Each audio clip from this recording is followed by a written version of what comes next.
Now, these protests in Georgia have become quite substantial, with estimates suggesting that tens of thousands to hundreds of thousands of people have taken to the streets. One source mentioned that the streets have been filled with 150,000 protesters across the country. Now, the reason for the protests is the Georgian parliament is about to pass a controversial bill known as the Foreign Agents Law, which has similarities to legislation that Russia passed and is now using to suppress dissent and free speech. Under the terms of the proposed legislation, businesses, media outlets, charities, non-governmental organizations, and other non-profits would be required to register as pursuing the interests of a foreign power if more than 20% of their funding comes from abroad. Now, this Georgian legislation is modeled after the decade-old foreign agent legislation that President Vladimir Putin used to crush dissent and punish independent institutions, and European Union officials have said the bill could be a significant setback to Georgia's membership bid into that organization.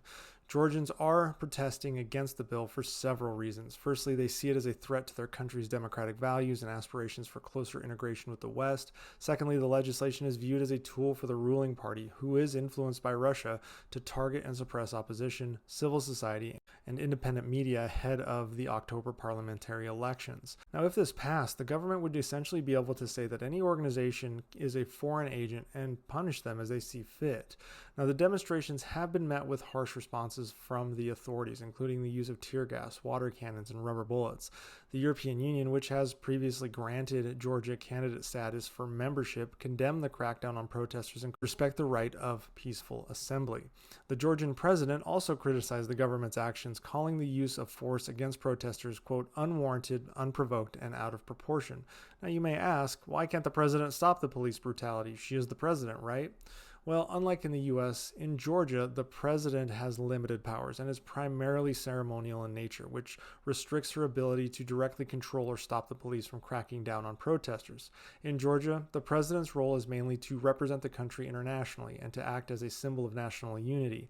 All of the executive power, including the command of the military, the police forces, etc., rests primarily with the Prime Minister. Now, the Prime Minister, whose name is also very hard for me to pronounce, is a member of the Georgia Dream Party, which is tied to and shares very similar views with Russia.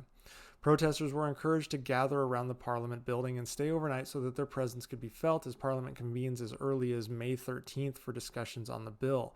These demonstrations have been going on since May 11th, and you've heard chants of Yes, Europe and No to the Russian Law as they assembled in different areas of the capital before making their way to Europe Square in the heart of Tbilisi's historic district. U.S. National Security Advisor Jake Sullivan applauded the protests on May 11th, stating that the Georgian people are making their views known. The U.S. Embassy announced that Jim O'Brien, the U.S. Assistant Secretary of State for European and Eurasian Affairs, will visit the Georgian capital. U.S. lawmakers expressed grave concern in a letter dated May 10th, stating that the proposed legislation provides the authorities with a powerful tool to discredit, pressure, and eventually silence independent voices, and thereby threatens freedom of press and freedom of expression. These protests are seen as a referendum against Russian policy, and containing them is of the utmost concern for Russia and their supporters in Georgia. So you're going to see the crackdowns increase. You're going to see additional pressure being applied by the Kremlin because they don't like to see things like this. They don't like to see counters to Russian policy, especially when that policy is being exported to another country such as Georgia.